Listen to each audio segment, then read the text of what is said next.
Before getting started, upcoming public shows with me on it or curbside comedy shows. I will be at the Comedy Store in LA sometime between now and before I die. Probably. Other than that, none. No upcoming shows, but stay tuned for more upcoming curbside comedy shows because they are right on the horizon, especially if you live in Tampa Bay. But other than that,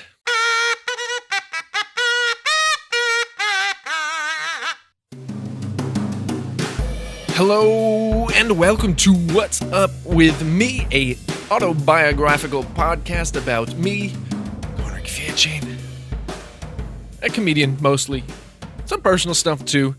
It's kind of turned into a vlog now that I think about it, without the visual aspect of what's going on outside my life.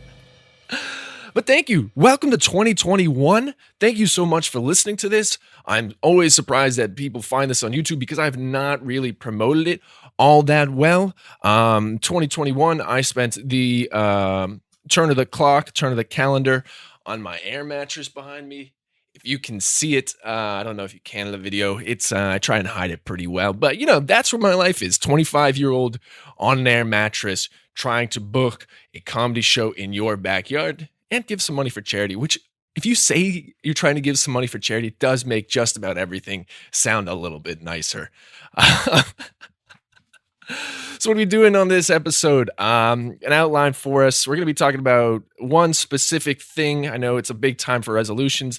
I'm not setting many resolutions this year. I don't think I'm actually technically setting any. I'm always trying to improve myself, but I don't have any resolutions down because 2020 was enough of a disappointment. I don't need more disappointment in 2021.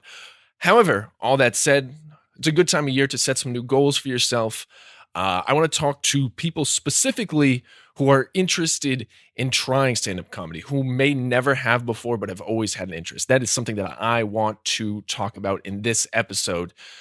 Before that, though, we'll get to questions. And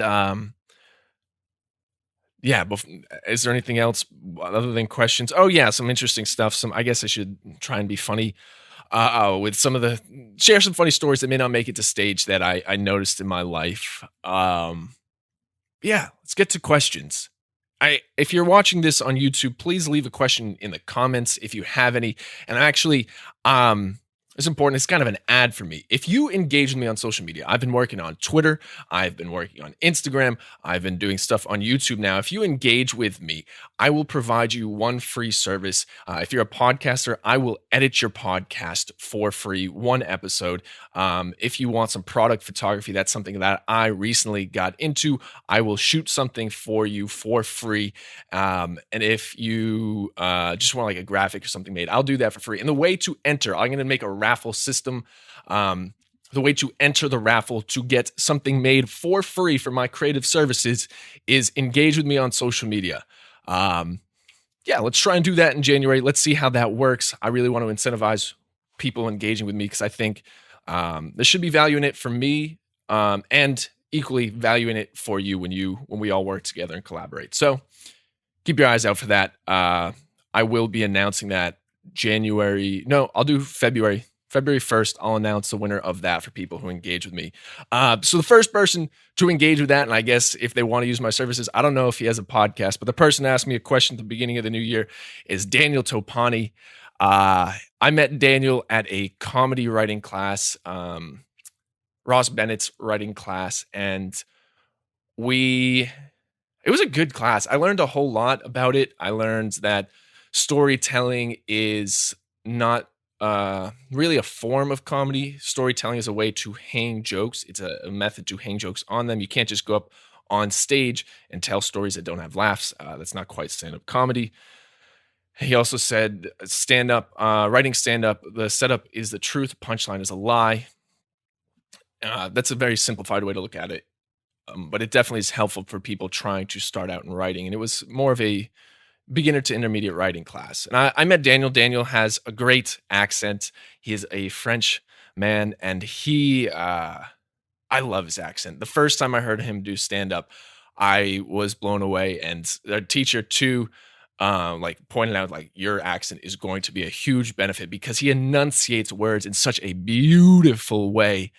And it's actually really ironic that he submitted a question because I was talking with my family about his set at Broadway Comedy Club. He was at a show called The Industry Room, which is a kind of a talent scout night, and he absolutely killed it. I think there were like 20 or so comedians who went up, and he was, if not the best, like top 2 comedians that night.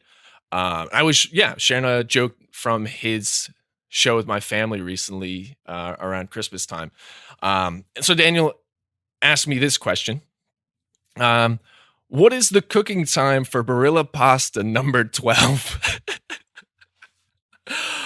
Don't know. Didn't bother to look it up. I do tend to ask people to ask comedy related things, but I really think this question made Daniel laugh a whole lot because my comedy can sometimes be more sophomoric, and Daniel's a very intelligent guy, and I think he's just exposing me for my lack of knowledge because I didn't know pasta was like pencils. No clue. I didn't know there was like a number system. I didn't know there was a number 12 pasta. But I imagined you boil it in water for some time between 6 and 10 minutes. And then you want to put a little bit of oil on the pasta after you drain the water out to make sure it doesn't stick. And then you choose your desired sauce. Maybe I'll get into a cooking show after this. But I love that question. And I really hope you're doing well, Daniel. He's reached out when Curbside Comedy was starting and said, he was really happy to see things going well. And I really hope things are going well with you. We'll definitely need to catch up sometime, but feel free. Fridays before episodes come out, I'm going to put something on Facebook and Instagram and maybe Twitter, because I'm on Twitter more now, asking for people encouraging people to ask questions. And if you do, again, I will create something for you, provide a service for you. Especially if you're a podcaster, I'd love to edit something for you for free if you engage with me. So, those are the questions. All right. You interested in comedy? Are you interested in comedy? This idea for this episode, obviously inspired by resolutions, but also inspired by a person I worked with in college. I was an RA with, Jackie Ignacio. We weren't on the same staff when we were as RAs, but we were engaged in a lot of the same activities that RAs did. They're like subcommittees and stuff like that. Just a really good person. And she recently reached out to me saying that she really enjoyed a podcast that I did called Small Town Radio. That is something that I did with Maxim Allen. Maxim Allen has a podcast now called Don't Quit Your Day Job. And it's very good. He talks to people about their day job, comedians and people not in the world of comedy, but traditionally more people who are involved in the arts. And so Maxim and I did this show, and Jackie reached out just saying like, my Spotify Wrapped, Small Town Radio is one of my top 5 podcasts, which is cool. Very cool. It's always nice because if you listen to Small Town Radio, you would hear Maxim and I talk a lot about the fact that our listener numbers were extremely low. Like post-COVID, pre-COVID, we were at like 40 listeners an episode. Post-COVID, we were at like 8 listeners an episode. So it was really cool to hear from a subjectively unsuccessful podcast that someone says some people really loved it. And Jackie said too in the message, like, from listening to your podcast, I was encouraged to start doing comedy. She obviously with COVID, it's hard to start getting into stand-up, but I think she said she was taking some writing classes through Second City, which is awesome. Like, that's so cool that well, I really think it's a compliment that someone would see me doing stand-up and be like, I want to try that too. But I also am a little curious sometimes, be like, I wonder if some people think like, oh, Connor's doing stand-up. Yeah, I could definitely do that. But no, I mean, I take it as a very complimentary thing that she'd said. And I've had conversations with a number of people in my life. A few people have reached out and be like, how do I get started in stand-up? how did you get started? Like, why did you get started? Or like, I'm thinking about going up. What are some tips that you have? And this is really the one piece of advice, the one piece of advice that you need to take if you are interested in doing stand-up comedy. If you don't take any other piece of advice, that's fine. You need to take this one. Get on stage. That's it. That's the biggest thing. I guarantee you, you will suck. That is a guarantee for anyone who does stand-up comedy, who tries out. There's no single person on the planet who has done stand-up comedy that has killed it every single time. So you need to get on stage. You need to know you're going to suck. But if you can understand that, get over that fear of sucking, take the advice of getting on stage, you will know very quickly if stand-up is for you. So get on stage. Because my experience, I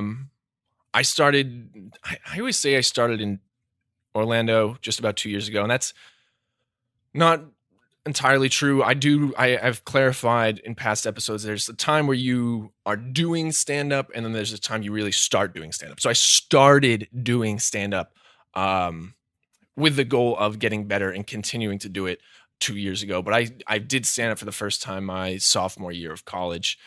And I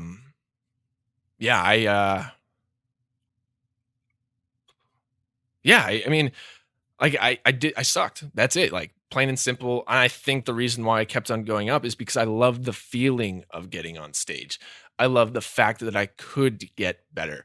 I love the hope of maybe this time this will work. It was a real challenge thing for me. But despite sucking as myself, I'm not going to say you're going to suck as hard as me when I started, because it was bad. But you need to be able to get up on stage and you'll get a sense of the feel, whether you're good or bad. Like, this is something that I want to do. This is something that fills some passion for me. So you need to get on stage. That's the one piece of advice that I would give to you. Here's a story from my life. I was in Orlando.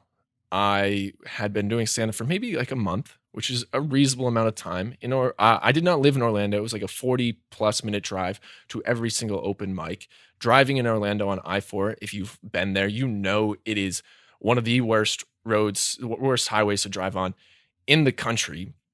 And I was like, why am I doing this? If I suck, why am I putting my time in? I think it was like 4 or 5 nights a week I was driving, which really, like, you got to do more than that, I would say, eventually. But when you're starting out for the first time, it's good. But if I was going down, I actually didn't go as far. I went to Sanford, where there was someone had said, come, we're doing a birthday party. And it was not like, hey, you want a feature for me? It was like, if you want time, here you go.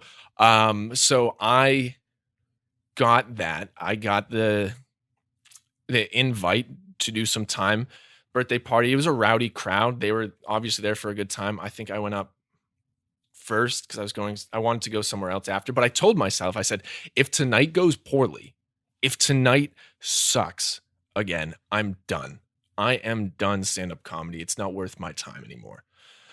And I got on stage. They didn't tell me how long I needed to go for. They're just like, go up and have some fun. I did terribly. At one point, someone heckled me saying, we're from New York. You're going to have to do better than that.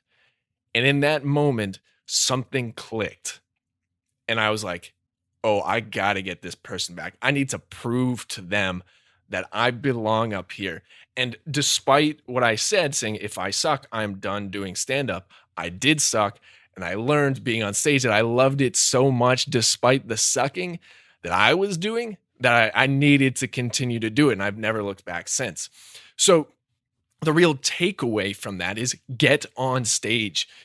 You need to know if you like it. You're never going to know if you should be doing it unless you try it. And the truth is, people do not care about you as much as you think they do. I did a show the other day. I've been doing stand-up now for 2 years. I feel very comfortable in my set. I went first at an open mic, and the host came up after me, up to me after the mic was finished. There's probably like 15, 20 comedians who went up, and he said, "Hey, did you go up?" I'm like, "Yes, I did. I went first." He's like, "Oh, I must have just forgotten. That means you did all right." I'm like, "Yeah, see, that's exactly the truth. If you do fine, no one's going to really remember you. If you do really bad, people might remember you, but they're pretty forgiving. They don't remember that forever. If you do really well, of course you're going to stand out. But like, I would say most of the time people really don't care. And the only time they really do care or will remember you if you're bad is if you're offensive or say something just godly awful that would piss people off. But most people don't do that. So forget about how you think people might perceive you and just do it. People really don't care. The best advice that I got before I started stand-up, I was talking to a comedian who had done it for a while. I said, there's probably two types of people who come to your shows: people that love and care about you and people that don't know you. The people that love and care about you, if you do poorly, are still going to love and care about you. And so you don't need to worry about those people. And the people that don't know you, again, probably not going to remember you. So the stakes are actually very low. It's really up here. So get on stage. That's it. That's like the biggest thing. I'll give you, obviously now it's a tough time. COVID's providing challenges for stage time in most places in the country. And if you're being safe, there's very few completely safe opportunities for open mics for new starting comedians. And that's part of the reason why curbside comedy is exciting. It's a decent model. It's not built like an open mic system, but it's a way for people to feel safe. But that aside, what I would suggest before going on stage, and you can go up on stage with nothing. You're not really setting yourself up for success because at the end of the day, stand-up is a lot about writing and what you bring to the stage, the preparation that you do for that. But again, like, if you just need to get on stage because that's how that's how you get the hook. That's how you get the bug to do stand-up. But if in this time, especially when it's harder to get on stage, take some moments and write some jokes down. I would suggest for your own comedic education, stand-up comedy education, write short jokes that are quick hitters. Because that's a skill that you're always going to need to have. People will say you should look at laughs per minute. And I think that is something you should think about fairly early on, because you might be telling a story and wonder why people aren't laughing. It's because you don't have a laugh line somewhere in that 2-minute story until the very end. So you've lost the audience. So think about writing short stories. Think about really simplifying it down to set up punchline. Let me see if I can. This joke's been on the news, so I don't mind sharing it. But like, here's something very simple that I thought of that I say on stage from time to time. If we had to keep if we had to keep the name a dog's biological parents gave them, it would be Ruff. Kind of a dumb joke. I really like it because it fits my sense of humor. But like, think about it. If we had to keep the setup, if we had to keep the name a dog's biological parents gave them, that's the entire setup. The entire punchline is it would be Ruff. Very simple, very short, but that's how you know you can get the laugh. That's how you can really test your skills in that way. So potentially, if you have a window of time where you're like, I need to get on stage, but I can't get there because of COVID, take some time to write some quick one-liners, two-liners, things that make you laugh, shorter jokes, because those are going to give you a higher return on learning if you're a good stand-up comedian as a writer, than going up and just being like, yeah, I think I'm funny. Let's try it. So to recap, the one piece of advice that you need, the one singular piece that is the most important, is get on stage. Even if you don't have the material, you're just like, I want to try it out. I think I'm funny. Go do that, because if you love doing that, then it is very easy to get on stage again, because you have the bug, you have the hook, and then you can circle back around and write something. So do that. That's like the most important thing if you're interested in starting stand-up comedy. Number 2 is think about the writing. I would suggest writing shorter jokes, and then start building the craft up. You typically have 5 minutes. Here's something that people don't necessarily tell you when you are starting out. If it is your first time, you do not need to use that 5 minutes. You don't. It's almost, comedians actually like it when you're like, all right, that's it. I had 2 minutes of material. That's what I wanted to try and get off, because it's called giving time back to the room. And comedians appreciate it because people will hang out all night waiting for their spot. And so if someone gives 3 minutes back to the room, that's 3 minutes until they get back on stage again. So there's no problem in being like, I got 1 minute. I'm going to try out 3 jokes. Here we go. I think that's a beautiful way to get started. So don't worry about like filling all that time. But if you are a person who likes to process things beforehand, think about writing being on stage for 5 minutes, what you're going to say in those 5 minutes, how many laughs that you can get. But just start writing things down. You're not going to have the perfect set the first time you go up. If you do, you should not worry about what people may think about you. If you already have the perfect set, go do it. But don't worry about the perfect set. It'll come with time. Just get on stage and think, if you really are considering the writing piece and being more worried about that, think about shorter things. Think about things that make you laugh. Write them down. Try and think about that setup punchline, but really just go up there, get on stage, know if you love it, and then continue. It's a rinse repeat thing. It's all about stage times, how many times you can do it. I mean, Chris Rock, I should really look it up. It's one of those things that I've been told that someone said, but I've heard Chris Rock has said you need to try a joke 100 times to know if it works. So that's for the joke. That's not for you if you love stand-up. I've heard Eddie Izzard say you need to do stand-up 100 times to know if you really love it. I don't know if that's entirely true.